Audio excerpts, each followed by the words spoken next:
Hello, welcome to Local Anesthetic Podcast, your regular injection of weird, strange, bizarre, sinister news from around the world, and of course locally, because that's how we all started. And I always feel like I've got to apologise to listeners. I'm sorry there aren't more of those sort of quintessential locally based villagey stories from local newspapers, but you know, local news has died a bit of a death, and there's not as many of them, so we have to source our stories now from all over the world. Although Rob may have some locally based stories this week. You never know. No, he's shaking his head. Yeah. No. But on we go. Hello, Rob. How are you? Hello, Alex. Yes, I'm very well. But Alex, I come to this episode wanting to talk about something that's been causing me a lot of concern recently. Okay. Right. Is it about me or the podcast? 'Cause if it is, that should have been really discussed off air. You know, I don't want to be ambushed with a sort of intervention or a sort of confrontation on the podcast. Nobody wants to hear that, Rob. Or is it just something else that's bothering you?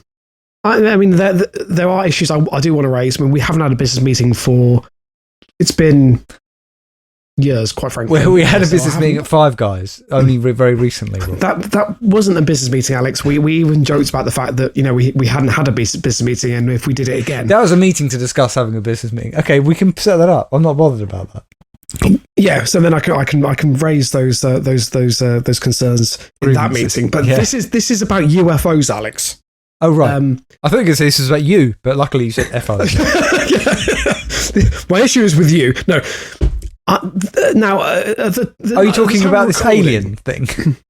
Well, there's two things that have happened this week. Are there? First of all, Mexico have put on display two alleged alien corpses that they've then apparently been showing to members of the Mexican Congress, and they generally claim that these alien corpses are over 1,000 years old. They were found in a cave, apparently, and apparently their DNA is almost completely non-human. Yeah, Rob, this is their claim, but the guy behind it who's making this claim, and how he ever got to show this stuff in the Mexican Congress, has got form on this of claiming stuff before and ended up being bodies of kids.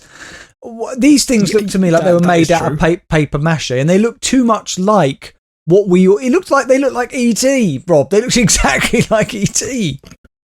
Well, yeah, Alex, look, we have no frame of reference here. We don't know what aliens look like. No. So they could, hypothetically, they could be aliens. But then what happens? Recently, NASA comes out and feels that, and then they release this big report on UFOs. They literally held a press conference. Did they? To talk about UFOs. What did they say? This was yesterday at 3 p.m. Well, I mean, they didn't really say an awful lot, to be honest. I think they were just saying that, unfortunately, most of the evidence is inconsequential, and they need a better quality of evidence in order to establish whether certain crafts were actually extraterrestrial. Most evidence, they said, is moon-rate, which basically means very poor. Yeah, they said that can people start taking pictures on Nikon P600 cameras because they just aren't up to scratch. But this is significant. The fact that NASA held a fucking press conference to say that, there's a lot of evidence. Well, hang on. I thought they did. Hang on. I didn't think they held a press conference to say there's a lot of evidence of UFOs, did they? Well, no, but it was specifically around, the fact that evidence was being collected continuously, but like I said, it wasn't conclusive, really. And they need to... I might watch that on YouTube later. I've got it here, yeah. All right. NASA reveals long-awaiting findings of UFO report. Okay. Droplets, I love. And just as a strapline, it's a live feed from BBC from yesterday, and one of the live feed headlines is "Droplets of urine or an extraterrestrial species." That's a question I ask myself a lot. That's who I blame when I piss on the bathroom floor. It's aliens. Yeah, so Alex, that's what I wanted to raise. I'm just concerned. I mean, apart from the whole sort of Putin, Kim Jong-un shit going on, it's a lot to contend with at the moment. That's all I'm saying. Also, by the way, I'll just throw this in the conversation. I walked into town this morning to buy some lunch, stopped at the level crossing, which is just around the corner of my house, turned around, and Rod Stewart was there in a Ferrari. Really? Yeah, absolutely true. Yeah, Okay. And he looks so silly now. Is he wearing a toupee of some sort, do you think? Or is that his hair? No, I do think it's his hair. I think he has highlights. So I don't know if I've said this on the podcast before. So where I live, Rod Stewart literally lives down the road from me. He lives like 3 minutes down the road, and he's well known in the local area. And he's driving a fucking white Ferrari. It stands out a mile off. A white Ferrari with gold alloys. So yeah, he's a Tory, isn't he? He is, although he's obviously, I think we have said this on the podcast, come out and has basically said that in the next election they need to get the Cohen administration out of power. So I don't know whether that's him suggesting that the current incumbents of Tories need to go, or it was an endorsement for Labour. He didn't quite go that far, but yeah, he is a Tory. Yeah. Something to consider. Can I just say, Rob, before we continue on, you might be right. Are we being sort of slowly conditioned here and prepared for... Because NASA says more science and less stigma are needed to understand UFOs. I mean, they're saying that the study of UFOs will require new scientific techniques, including advanced satellites. Well, that suggests that they think there might be something to look for then.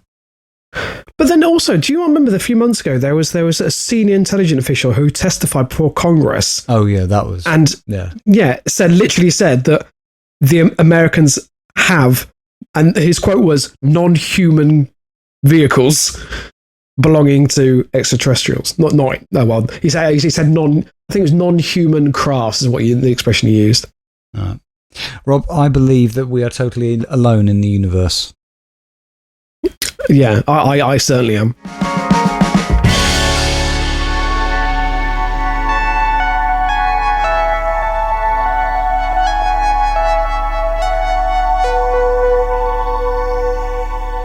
Let's go. I've had this knocking around my inbox not that long. It's from the 28th of August. It's by Victoria Johns. It's the Daily Mirror. I just love the headline, Rob. We don't really need to go into this in too much detail, and it's maybe not quite what you think, but because when I read it, I thought it was something completely different. But Chris Packham, you want to say to tell people, especially our international listeners, who Chris Packham is? Yeah, Chris Packham. I grew up with Chris Packham, not literally. He was on the television, but Chris Packham is a well-known. No, I always get this wrong. Is it naturist or not naturist? They're people who walk around naked, aren't they?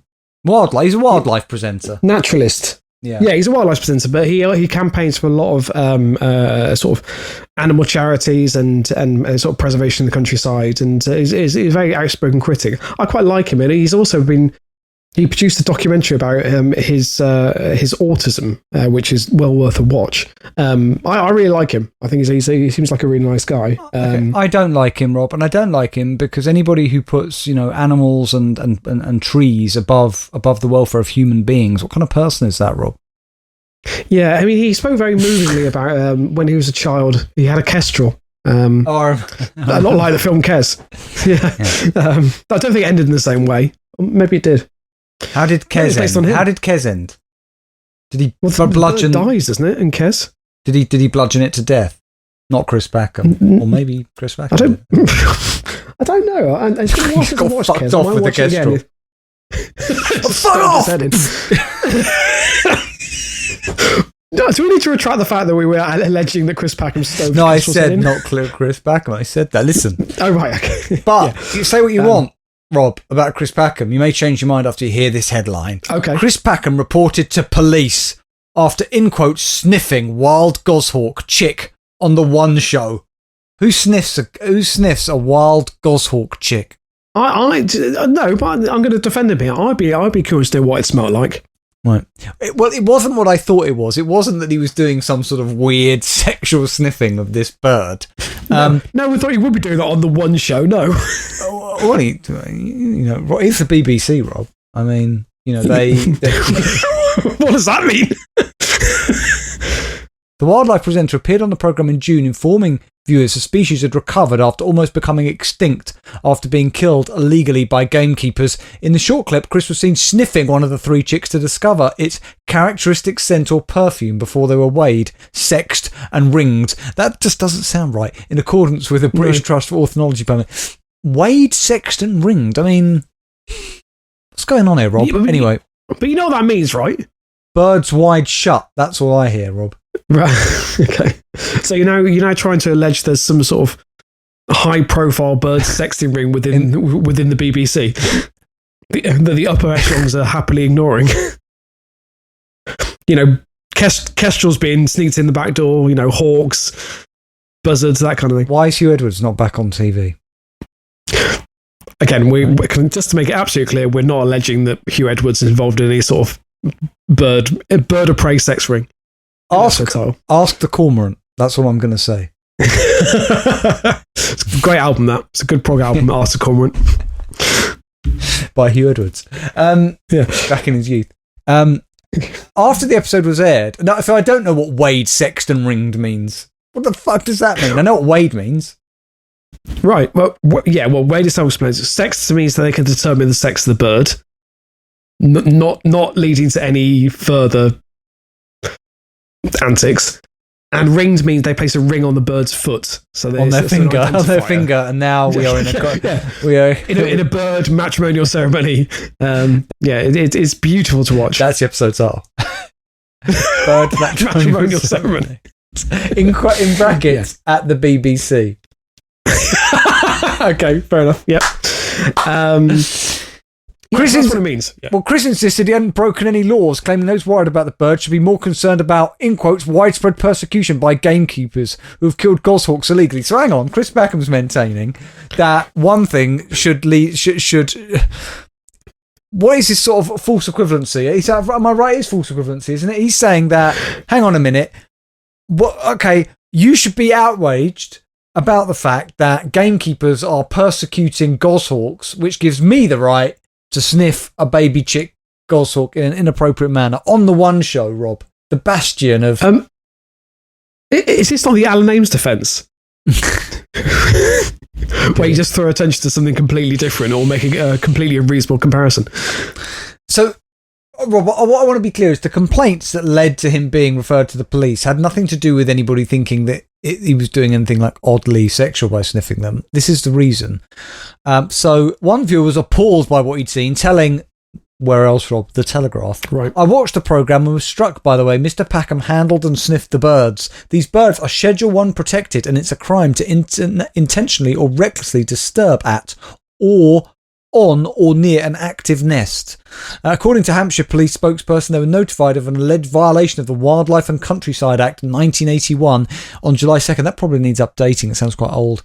They stated it's currently being analysed by the Force's Country Watch Unit. Alex, just imagine that your life is so vapid and so empty that you're watching the One Show and you feel you need to call the police because someone, a presenter, sniffed a bird on live TV. That's a new low. In their conversational segment of the Mirror, which is their comment section, the Lad 73 says something Joe Biden should be charged with because there are a lot of videos historically of him. Have you ever seen those of him? No. Have you ever seen these videos of him sniffing? Yeah, God, have you never seen them? So before he was president, hang on, sniffing women. Yeah, sniffing their hair, touching them bizarrely, loads of them. I have seen that. Very, very problematic. Jack says people have nothing better to do. I'm sure the police have more important crimes to deal with. And Dupache simply says kinky, which I think was right. Well, let's move on from that story. This is from Yahoo News, which we featured quite a lot. Actually, it's become a bit of a staple. Maria Nguyen, September the 10th, 2023. A couple, Rob, is demanding a refund after they were seated next to a drooling and farting dog on a 13-hour flight. I mean that. Yeah, that's unacceptable. Yeah. I'm assuming this was an emotional support dog, was it? Because it wouldn't be allowed in the cabin otherwise. You're right. I'm so used to just hearing now about animals on airlines. I've never been on a flight where there's been an emotional support animal. Have you? Oh, no. No, not so let's tell a lie. I was once on a flight with Chris Packham and he had a goshawk strapped to his face. That was also his wife, Alex. Don't be offensive. Right. Did you want to say anything about this drooling and farting dog? Sorry, Rob. No, that sounds like what dogs tend to do, really. Right. Well, a couple is demanding that Singapore Airlines refund plane tickets for their flight from Paris to Singapore because they were sat next to a dog that was farting, drooling, and snorting throughout the flight. Jill and Warren Press from Wellington. Go on, Rob. Sorry, you want to say something there? Well, no, I was just thinking. I mean, 13 hours. 13 hours is a long time for a dog to not have a bowel movement. Yeah, that's a very good point. What do you do? Do you take them to the bathroom and sort of shove them? You just hold them over the toilet and try to encourage them to use it? I mean, I couldn't go 13 hours without. I mean, I can't these days. I can't really go an hour without doing something. So what was this? Was this your poor dog was basically just desperately trying to hold it in? Well, that's a good question. Is there any way we could research? Maybe we could do it now rather than just being lazy. Do you reckon they take like a metre square, like sort of cut off of AstroTurf for the dog to go on? Use toilet on flights. Here we go. Maybe they could wear special nappies. See, other people have asked this question, Rob. Right, here's your answer. Many airports these days provide designated bathroom areas for service dogs. While on the flights, service dogs hold it in. It's part of their training and they take their jobs quite seriously. So that's assistance dogs, but it doesn't answer me about emotional support animals.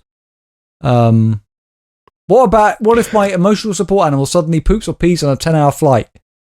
You clean it up and apologise to your stewards and your surrounding fellow passengers. This is, of course, assuming she's flying in cabin. If she's in cargo, there's sadly not much to be done until you land. Right. So they can go in cargo, but I thought it was non-pressurised or something. No, they can go in the hold. The parts of it are pressurised. Right. So hang on. So if the dog is in the cabin with the other passengers, there's a high probability that dog can just literally piss his shit on the seat. Yeah. Just take it as it comes. Good to know. We were veering into Yahoo Answers territory there, and I found it quite enjoyable, Rob, I must say. Yeah, I can't lie, Alex. I did. Yeah, you're right. Jill and Warren Press from Wellington, New Zealand's capital, told Stuff magazine that they wanted Singapore Airlines to give them their money back for a 13-hour flight because of their unpleasant experience. That's the first publication you'd go to, Rob, isn't it? Stuff. Makes sense. Yeah. Doesn't Stuff... I'm sure Stuff magazine is more... I thought it was tech-based, isn't it? I thought maybe not. So, yeah. The couple said they bought 2 premium economy seats on Singapore Airlines flight but ended up moving to economy because they were sat next to another passenger's dog that was drooling and farting throughout the journey. The couple said they weren't informed they were going to be sitting next to a dog prior to the flight. How would you like to be informed? An email, phone call? Just to let you know that on your 13-hour flight, you're going to have Pebbles, the Alsatian, next to you. Try not to disturb him. I think you on a long haul flight. If I was on a flight to maybe Paris, if an hour I don't mind too much, but for a long haul flight, I feel that common courtesy say you should be notified of that. Yeah. And so the couple said they weren't informed, and then Jill said, "I heard this noise, a heavy snorting. I thought it was my husband's phone. Don't know what that means, but we looked down and realised it was the dog breathing. She said it became too much to bear when it began farting midway through the flight and taking up Warren's legroom. The passenger couldn't have Alex, sorry, I have to stop you there. So they're on the flight, they hear this heavy breathing. She thought, because she must be aware that the dog is there in the first instance, right? Yeah. She hasn't just ignored the dog up to this point. Stupid, Rob, she's stupid. Right, yeah, that's it. Sorry, yeah. Do you think that's obviously he's obviously watching porn or something on his phone? Yeah. That's where heavy breathing's coming from. And that could also be the Alsatian that's sitting next to me. You've just come up with a very good idea there, Rob. Flights should have a porn cabin, because that would be quite a good way to just pass the time. I'm going to be honest. Yeah. So what would you? So I'm assuming the porn cabin would be it would be the size of a normal conventional airline toilet, would it be? Yeah, maybe something like that. Yeah. I'm going to have to ask the question. I mean, obviously, what's in there? What would be in there? I mean, would you be sitting? Would you be standing? I mean, also, is it a unisex masturbation room, or is there designated men and women? Because I imagine the men by the end would need to be set fire to at the end of each flight, whereas the women would still be pristine. There'd just be semen everywhere, Alex. Let's face it, there'd be semen everywhere. It'd be literally jamming. The door would be glued shut. It's just a porn cabin, Rob. It's self-explanatory. The passenger couldn't have the dog out in the aisle. She's continuing because they couldn't get the trolleys through, so they had to come in further, which meant his head was under my husband's feet. She added, "My husband was in shorts and was getting the dog's saliva goo on his leg. Was it saliva goo, Rob, or was it something else? Yeah, it could have been. Could have been. She said they complained to a flight attendant who eventually offered them 2 seats in economy that had been reserved for Singapore Airlines staff. She said the couple were assured that they would be contacted by the airline after they landed. But, Rob, it took over 2 weeks for the airline to reach out with an apology and offer around $73 worth of gift vouchers. 73, odd. Yeah, why that specific number? I mean, it's not horrendous. I mean, they got to their destination. It's not good. After Jill and Warren responded saying it wasn't enough to reflect the difference in value of the seat switch, the airline took nearly a month to make a counter offer. 2 travel vouchers worth around $118. So, that's not much improved on the original offer. But the couple says it's not acceptable and they're continuing to seek a full refund. In a statement to Insider, Singapore Airlines representative apologised to the couple. They said SIA endeavours to notify customers who may be seated next to an assistant dog prior to boarding. In circumstances where customers are seated next to an assistant dog request to be moved, we will be able to assist to reseat customers within the same cabin if space permits. In this instance, we were unable, Rob, to move Mr. and Mrs. Press within the same cabin as it was full, and they continue to be in contact with the couple. What I like about Yahoo, Rob, as I say, it's where, because there's no Yahoo Answers anymore, the people who used to go there have nothing else to do but go to the comment section. There are 1,012 comments on this article. It's quite amazing. Incredible. Oh, Alex, I just want to pick up on the fact that this was an assistance dog. If this was like a guide dog and these people were complaining because there was a blind person on this flight, then they are out of order, in my opinion. Say that again. So you stated that this dog was an assistance dog. Yeah, right. So I see what you mean. If there was a blind person on this flight... it doesn't change anything, Rob. I shouldn't have to sit next to a farting dog. Listen, I've just come across one of the best names I've ever heard from a comment section. It sounds like a real person's name. It's got to go on our list. His name is Leonard Poon. Leonard Poon. Yeah, okay, lovely. Yeah, it's good. I was on an American Airlines flight from San Francisco to Memphis, and an 80-year-old lady that was pretty demented threw up on me. Had my suit on for a conference. Come to find out, her son and daughter-in-law were sitting further back. They didn't even come to help.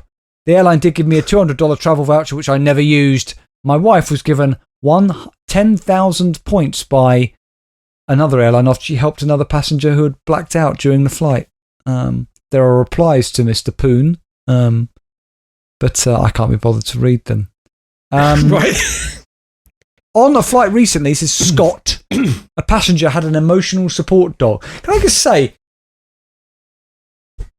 the next 2 comments are by Scott and Eric. Now I'm thinking, if I'm signing up to Yahoo Answers to leave a comment, and I just go, what's your name? Scott. The fact that they got that name, surely there were many Scotts. It's not Scott 5001, it's just Scott. Nobody else on Yahoo Answers is called Scott. Alex, he was there at the beginning. He was there when... You're right, these are long... Yeah. He still has the, when AOL used to give out the old the CDs. That's where he first ventured into the internet. Well, he says, on a flight recently, a passenger had an emotional support dog, in quotes. The person seated near them was allergic to dogs and the flight was full. Aside from my belief that emotional support animals are one of the biggest fallacies ever foisted on the public, I do believe the passengers with the assistance dog should have been moved to another flight. I've also been a practicing psychologist for 30 years. So I know what I'm talking about, right? Rob. Right. I like him, though, because I like it that he said what we agree with, that emotional support animals are one of the biggest fallacies foisted on the public. That's a lovely turn of phrase. Yeah. And I think we'll leave it there.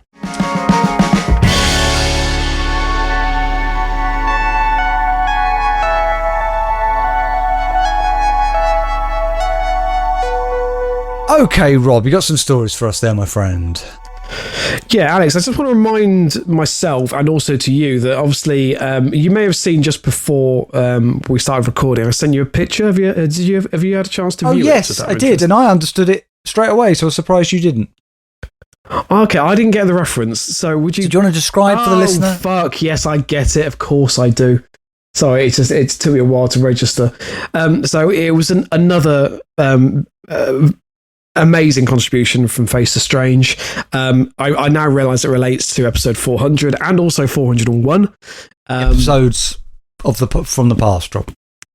Yes. So it's in the. It reminds me of Sesame Street. I don't know why. Because they always used to use the alphabet. Yeah, and it's a lovely mock-up of Alex with like a Scrabble tile with the letter C surrounded by crabs. And because obviously as a gone. Well, I was just going to say when we would spell out the word anaesthetic for what's the word?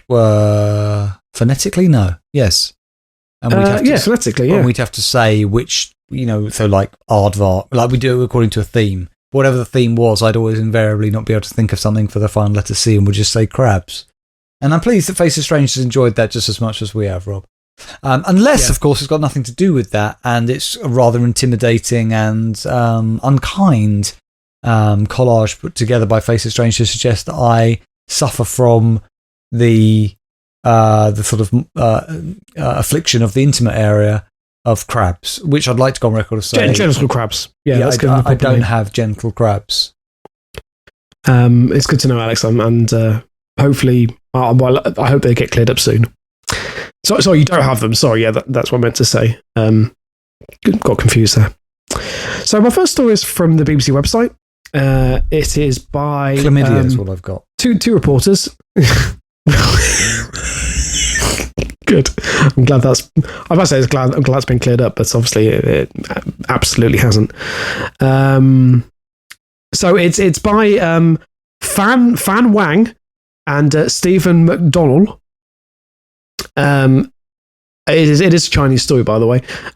So China's Great Wall damaged by workers looking for shortcut. This headline, I didn't read the story. Weirdly, I don't know why. I should have done. It did intrigue me. It is brilliant. Oh, okay. Yeah. So a part of China's Great Wall has been severely damaged by construction workers in the central Shanxi province who used an excavator to dig through it. Can I just say something before we continue this story, Rob? Maybe help me out with this. It's always struck me that the Great Wall of China isn't really a Great Wall. And what I mean by that is, by today's standards of a wall, it doesn't really seem that impressive. I mean, I've seen, more impressive walls, I would say, bigger walls. So why is it called the Great Wall of China? Is it that great? Something to think about. It's good. That is the thinker. I think it's relative, Alex. I think we need to think about the age that it was built. And I'm sure there's other factors in there as well. People like it because it's long, right? Yeah, I was about to say, I'm not sure there's even this day and age, I'm not sure there's a wall that's longer. Well, what about Donald Trump's wall? I think I'm right in saying that there's still massive gaps in that wall. I don't think it was ever fully constructed. Very little. So I was being facetious earlier about the Great Wall of China, which is obviously sort of a superb wall. What wonder of the world? Well, I'm not going to say it's called the Great Wall to say great, but it is one of the wonders of the world, I guess. Yeah, I guess. Just add that caveat in there just in case there's some better wall. Listeners, get in contact. What's your favourite wall? So police say two people are suspected of trying to create a shortcut for their construction work. The two people have been detained in the case under further investigation. The 38-year-old man and 55-year-old woman were working near the affected area, the 32nd Great Wall. What does that mean? How many fucking Great Walls are there? I don't understand. Maybe that's a section. It is a section. Yeah, it's a section of Great Wall. So they dug a big gap by widening the existing cavity of the Great Wall so that their excavator could pass through it. Hang on. Did they not understand the historical significance of what they were working on? You're telling me they broke a hole in this wall that can never be repaired? Well, you can polyfiller it up, but it's not going to be the same, Rob. I mean, it's quite a big gap, Alex. I'm not sure polyfiller's going to fit the bill. Rob, I mean, they can get an excavator through it. You'd be surprised what polyfiller can accomplish in your home. Yeah, I can't agree more. It's my go-to product for any holing needs. Not sexual. So yeah, they dug a big gap by widening the existing cavity of the Great Wall so that their excavator could pass through it. Police say they wanted to reduce the distance they had to travel. Police also stressed... Not even I'd risk that in China, especially in China, right? No. I mean, in China, of all places, this is not the thing you'll be doing. So police also stressed that the two caused irreversible damage to the integrity of the Ming Great Wall and to the safety of the cultural relics. So they've really done a number, Alex. It's quite impressive. Yeah. So located in the Yeoyu County, the 22nd Great Wall is a section of the Great Ming Wall and is categorized as historical and a cultural site, which is protected at the provincial level. Officers were alerted to the damage on the 24th of August after receiving reports that there was a huge gap in the wall. The Great Wall, a UNESCO World Heritage Site since 1987, was built and rebuilt on a continual basis around 220 BC until the Ming Dynasty in the 1600s, when it is the world's largest military structure. Right. Okay. Fine. I mean, you get the gist. It's a wall.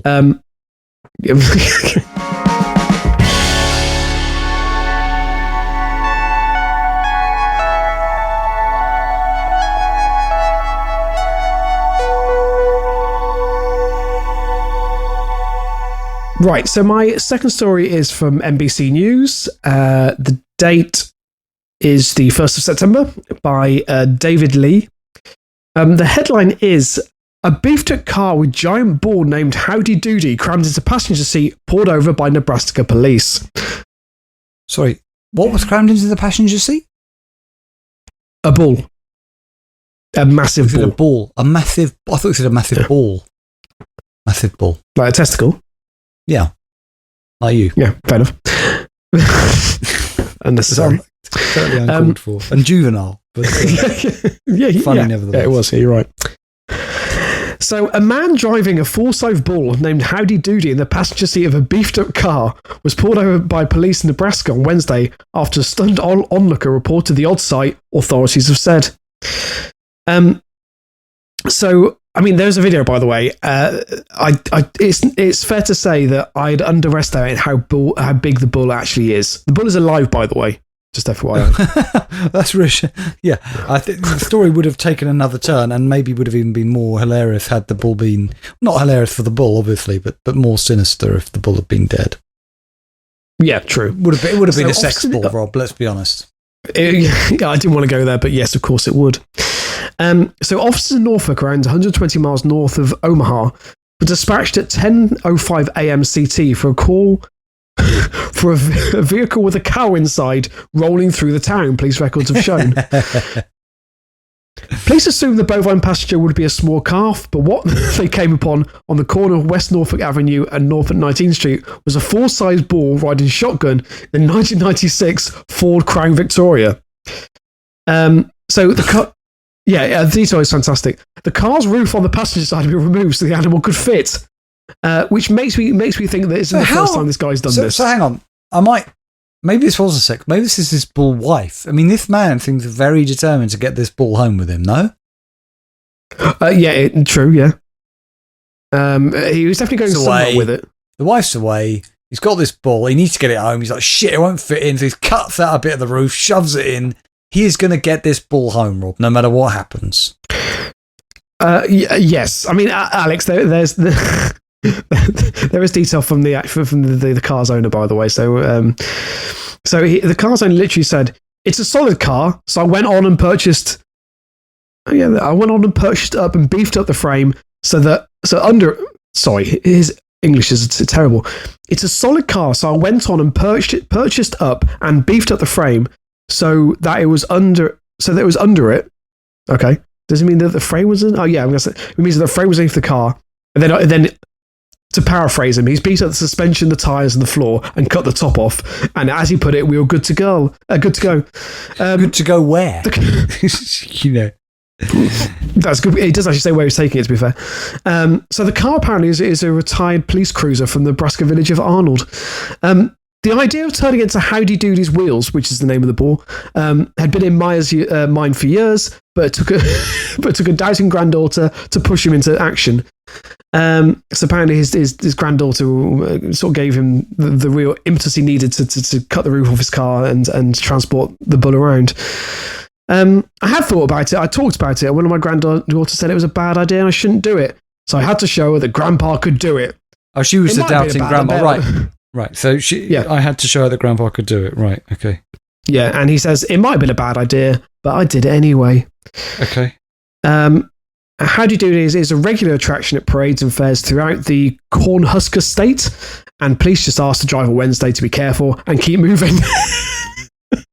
Can I just say, I hear that's what a lot of Trump supporters say. I knew it was a bad idea, but I did it anyway. Yeah, good point. Yeah, I love that the police didn't stop him from doing this. They just said that it's absolutely fine for him to continue. Just be more careful next time. Alex, this man is driving with a full-size bull in his passenger seat. What? And is the bull's head sticking out of the roof then? I think you need to see it, Alex. I really think you need to see it. So can you just Google it, Howdy Doody Bull Car? I think that's probably enough to find the story. Because the bull car. Yeah. Right. Leave this with me, my friend. Howdy doody. I think the NBC story has some good pictures. Oh my. Sorry. Yeah, I hadn't reckoned the size of the bull. Seeing it in the car, I mean. Sorry, how is it not even. He's got it strapped down, but how is it not falling? It doesn't even look real, that picture, does it? It's so incredible, Rob. Listeners, you need to go. There's no way of doing so. It looks like he's driving around with an elephant sticking out. I mean, it is enormous. Has he put? No, my God. What kind of. Sorry. Yeah, that's about the size of, I don't know, 7 people all stacked together or mished together in some way. Yeah, that's so just to let you know, so 2 years ago, the bull weighed 2,200 pounds. The bull is 9 years old. It's half Longhorn and half Watsy, apparently, which I guess is the breed of the bull. What's 2,200 pounds in stone? That's beyond my capabilities to work out now. Hang on. Apologise. Oh, you're going to do it for us. It's fine, Alex. 1 second. So just to let you know, the bull weighs 157 stone.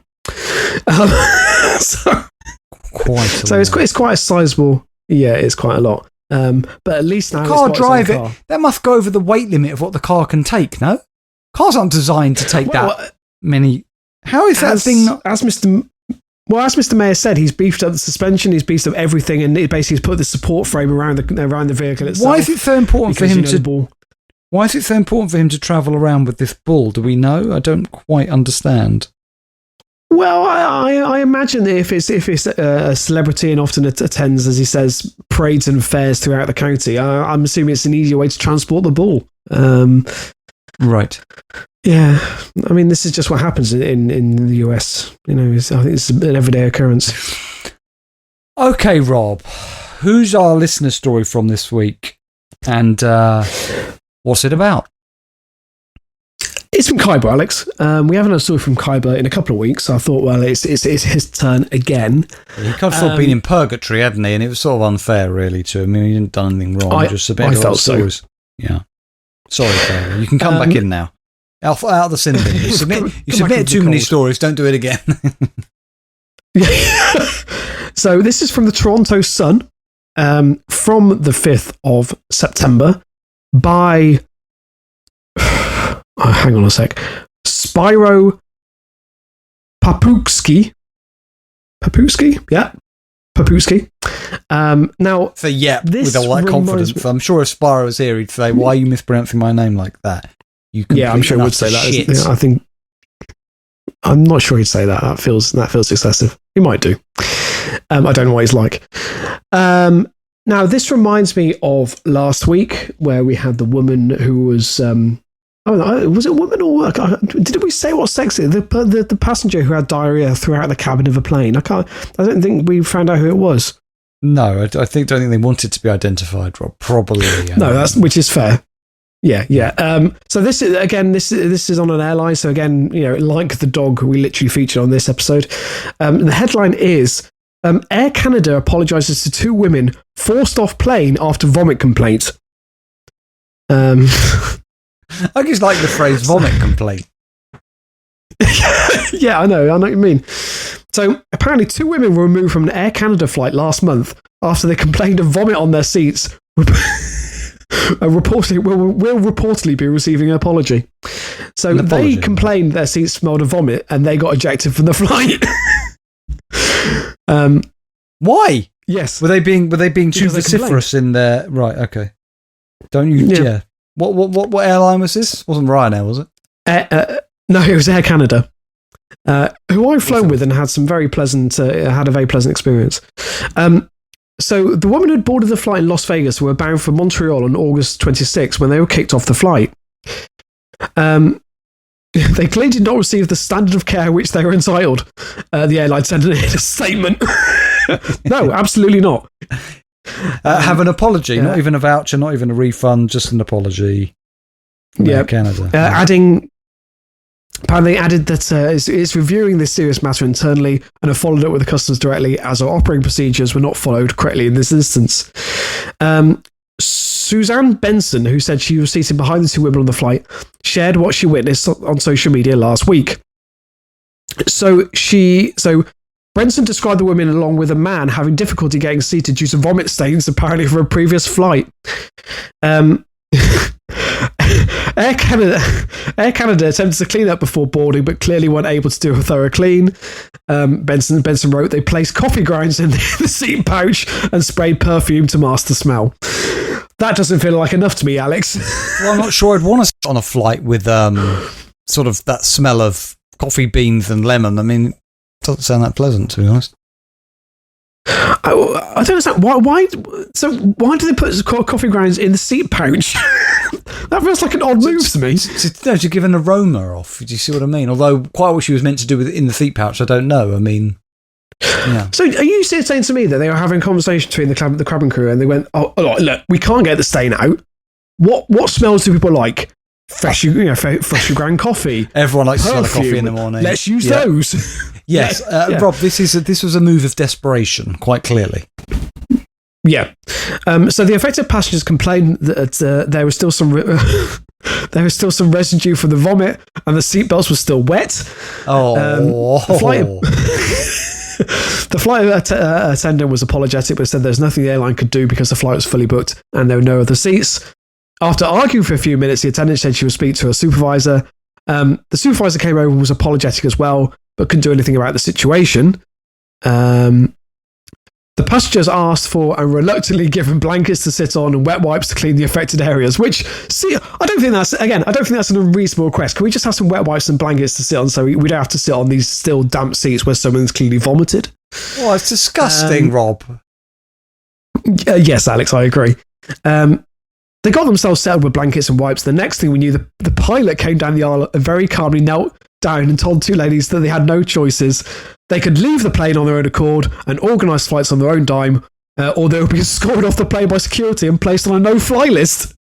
Right. So, whoa, look, ladies, we've just had enough of this now, okay? We understand there's vomit on the seats, but we've all got to get on with it. And if you get off the plane and book yourself another flight, or you get off this one and you will never be allowed to fly with us again. A no-fly list? That's terrorism. A no-fly list because they complained that someone had vomited in their seats and the seats were still wet with, quote, residual vomit stains. Out of all, Alex, out of all on Air Canada's part. The passenger told that they were being rude to the flight attendant, but Benson denied the accusations against the women. They were upset and firm, but not rude. The passengers behind them explained to the pilot that they had literally vomited in their seats. As a police officer, they would never treat people like that. The pilot walked to the front of the plane, and a short while later, security boarded the aircraft and escorted the women off. So there you go. And as Benson says in a quote, they must have been so bewildered. No, just bewildered. Yeah, I mean, they nothing they've said here is unreasonable. You know, they've said could they change seats, and then accepted they couldn't because the flight was fully booked. So they've asked for wet wipes and blankets, which again seems like a completely reasonable request. And then literally been told by the pilot they can either find their own way to fucking Montreal or get escorted off the plane and placed on a no-fly list. This Extraordinary. Is what Alan Ames would do if he ran an airline. Because you know how about... you get what I'm saying? Remember when those customers complained that they were attacked by a cheater and he blamed them? This is how he'd deal with it. I don't know what you expect. What do you expect? Yeah. It's a plane. People are going to vomit. They're going to shit. They're going to piss everywhere. Yeah. You're going to find diarrhea. Yeah. Alex, by the way, I listened to a podcast that actually mentioned the airline story that you featured last week. I don't know whether I don't remember on the episode itself. Apologies if it was mentioned, but apparently when the flight landed, the cabin, the ground crew had to rip the carpet up of the plane. I did mention that. Yeah. Did you mention that? Oh, yeah. Okay. I thought you were going to say, did you realise that when they landed, the person passed away in hospital? In which case, that would be absolutely horrible and tragic. No. And good. No. They're still alive. Good. No, everything is fine to the best of my knowledge.